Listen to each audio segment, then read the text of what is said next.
말씀 요한복음 1장에 29절부터 42절까지입니다. 요한복음 1장에 29절부터 42절.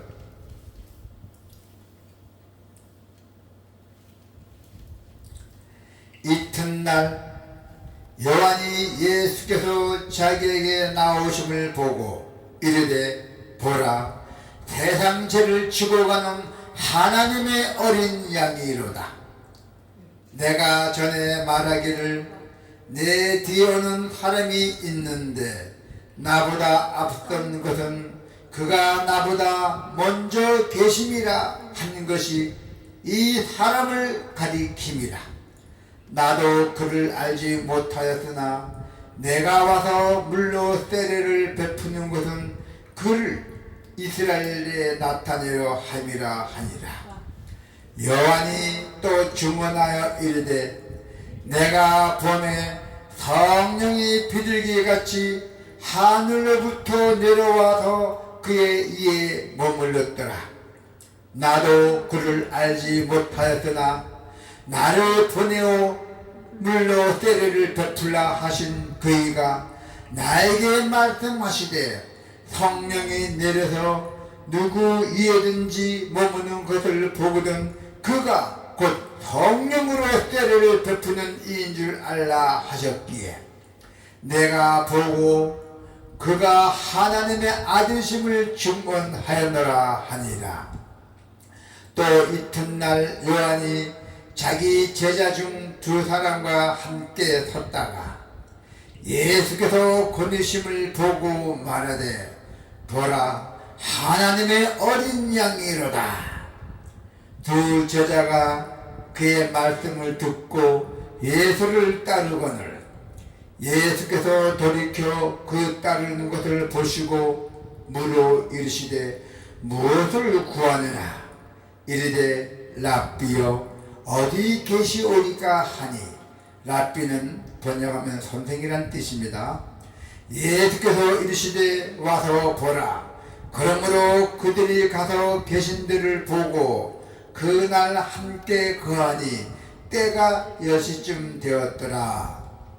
요한의 말을 듣고 예수를 따르는 두 사람 중에 하나는 시몬 베드로의 형제 안드레라. 그가 먼저 자기의 형제 시몬을 찾아 말하되 우리가 메시아를 만났다고 하고, 메시아는 번역하면 그리스도입니다. 데리고 예수께로 오니 예수께서 보시고 이르시되 너가 요한의 아들 시몬이니 장차 게바라 하리라 하시니라. 게바는 번역하면 베드로란 뜻입니다. 아멘. 오늘 하나님의 말씀의 제목은 세례 요한의 사역이에요. 자, 세례 요한이 어떻게 사역했습니까? 우리 그리스도인의 사명은 그리스도를 드러내는 것입니다. 그리스도를 존경하고 잘 섬긴다는 뜻이죠. 그래서 오늘 하나님의 말씀의 중요한 것은 구약의 제사장과 레인들이 찾아왔던 다음 날이었어요.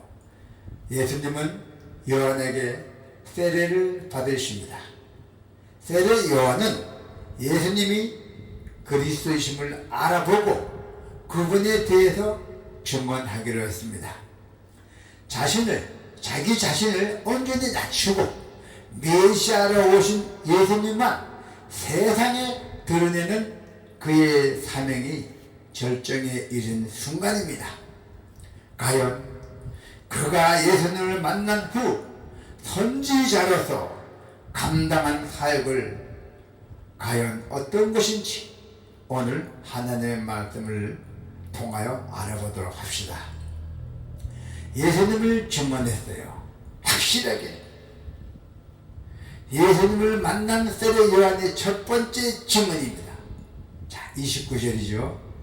자, 29절 보니까 이튿날 요한이 예수께서 자기에게 나오심을 보고 이르되 보라, 세상 죄를 지고 가는 하나님의 어린 양이로다 했어요.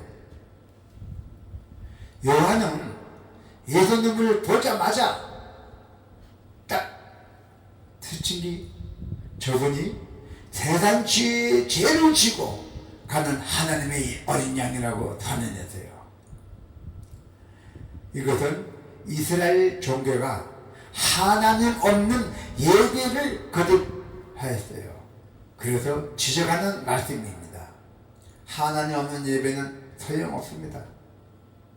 요한은 예수님께서 예배를 받으실 분으로서 그들 가운데 계신다고 말했습니다. 요한의 본 사역에 보면은 예수님을 이스라엘을 소개했어요. 이스라엘 백성에게 소개하고 과연 그가 누군지를 증거하는 것이었어요. 이분이 메시아라는 것을 증거하기 위해서 요한이 미리 먼저 와서 활동을 했던 것입니다. 그건 자기의 사명을 맡은 거예요. 예수님이 이 세상에 오신 목적을 분명하게 있었고 말씀하고 전해주던 것입니다. 예수님은 죄의 문제를 해결하시기 위해서 유월절 어린 양으로 이 땅에 오셨습니다. 과연 이스라엘 백성은 유월절 어린 양의 피를 통해서 애굽에 임한 하나님의 심판에 피할 수가 있었습니다. 이 말씀은 무슨 뜻이냐면은 애굽에 재앙이 일어났을 때 모든 장자들을 다 죽인다 했어요. 장자, 우리의 장자들이죠. 네. 다 죽인다고 선언했어요. 그래서 그것을 피할 수 있는 길은 뭐냐? 어린 양의 피를 문설주에 바르면은 피할 수 있었던 것입니다. 그래서 장자들 다 살았던 역사가 있습니다. 이제는 예수님이 신이 어린 양이 되셔서 우리 죄인들이 당신의 피를 통해서 하나님의 준엄한 심판을 피하게 하신다 했어요. 할렐루야! 예수님의 피를 통해서 우리 심판을 안팎해 준다는 것입니다. 할렐루야! 예수님은 온 인류를 구원하기 위해서 오셨습니다. 할렐루야! 우리에게 참 생명을 주신 분입니다. 할렐루야! 예수님의 구원 사역을 준비하는 요한은 자기 자신의 모든 일을 그리스도에게 초점을 맞추었어요. 예수 그리스도에게 포커스를 맞췄다는 것입니다. 그래서 요한이 베푼 세리는 이스라엘의 모든 시선을 예수님께로 집중시키기 위한 것이었습니다. 세례 요한은 예수님의 이런 구원 사역을 명확하게 선언했어요. 정확하게. 세례 요한의 두 번째 증언은 예수님이 하나님의 아들이시라는 걸 선포했습니다. 할렐루야! 누구에게 선포했어요? 이스라엘 백성들에게 선포했다는 것입니다. 하나님의 아들이신 예수님은 온 만유를 다스리시는 왕이십니다. 할렐루야! 우리는 왕이신 하나님의 아들께 마땅히 순종해야 하는 존재입니다. 주님은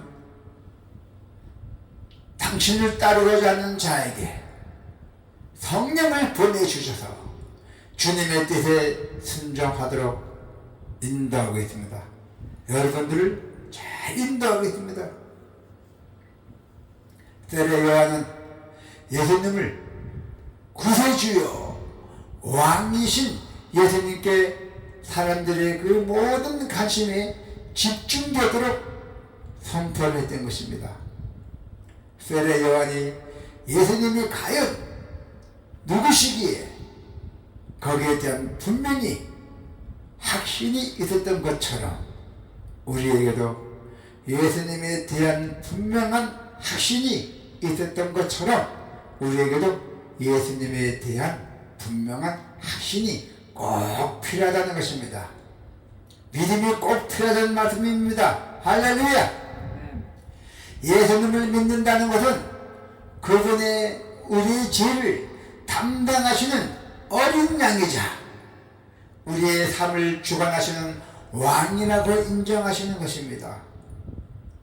이 두 가지 사실에 기초한 믿음을 가질 때 우리는 그때야 비로소 예수님과 바른 관계를 맺을 수가 있다는 것입니다. 제자들을 인도하고 있습니다. 세례 요한은 예수님을 만난 후 자신의 두 제자를 예수님께 인도했습니다. 세례 요한이 자신의 두 제자를 예수님께 인도하셨던 것입니다.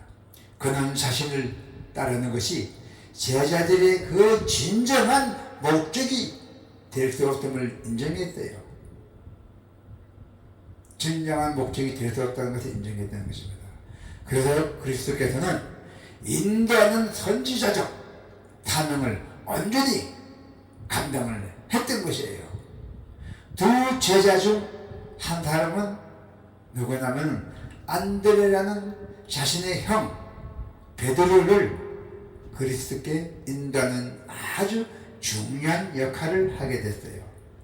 사람은 누구나 자신의 영향력을 키우고 싶어 합니다. 그건 인간의 본능입니다.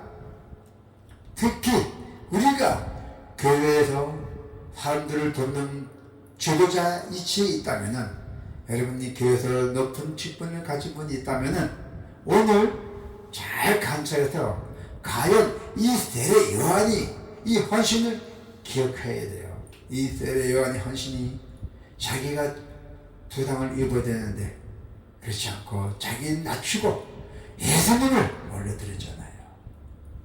우리 교회 지도자들도 꼭 관찰해야 될 모습입니다. 우리 교회뿐만 아니고 타의직도 다 그래요. 우리 인간이면은 높은 사람, 지혜 높은 사람들을 다 고개 숙여야 됩니다. 우리의 영적 영향력을 가지고 사람들을 자신의 사람으로 삼는 것이 아니라 그리스도의 제자로 세워야 한다는 것입니다. 그래서 사도 바울은 그가 말씀을 전파하는 이유가 있어요. 자, 고린도후서에 보니까 우리는 우리가 전파하는 것이 아니라 오직 그리스도 예수의 주 되신 것과 또 예수를 위하여 우리가 너희의 종된 것을 전파함이라 했어요. 고린도후서의 4장의 5절에 나와 있습니다. 오직 그리스도께서 주 되신 것과 자신의 교회에 종된 것을 전하는 것이라고 밝히고 있습니다. 사도 바울의 이러한 고백은 말씀을 전하고 가르치는 사람들뿐만 아니라 교회 안에 어떠한 모습으로든 우리 교인들에게 영향력을 미치는 위치에 있는 사람들에게도 동일한 고백이 되어야 한다는 것입니다. 우리의 전도와 가르침과 성경을 통해서 우리 사람들이 살아계신 하나님의 아들 예수님을 만나게 된다면 그보다 더 큰 영광은 없을 것입니다. 주님이 우리를 사용하셔서 사람들을 그리스도께 인도하고 우리가 돕는 영혼들이 더욱더 그리스도의 제자로 성숙해 가도록 기도에 힘써야 합니다. 다 같이 서로 기도로 힘써야 한다는 것입니다. 예수 그리스도는 지금도 여전히 살아계신 전지전능 하나님의 아들이십니다. 할렐루야! 주님을 인격적으로 만나 영적 지식이 생긴 사람은 세례 요한과 같이 그리스도를 전하는 증인으로 살게 될 것입니다. 할렐루야! 하나님은 우리를 부르셔서 그분과 친밀한 관계를 갖게 하시고 또한 우리가 그리스도에 대한 더욱 풍성한 지식을 배우도록 우리에게 도와주고 계신다는 것입니다. 자, 이제 여러분이 가진 예수 그리스도에 대한 지식을 다른 사람들에게도 전하는 증인의 삶을 살아가시기를 축원합니다. 아멘.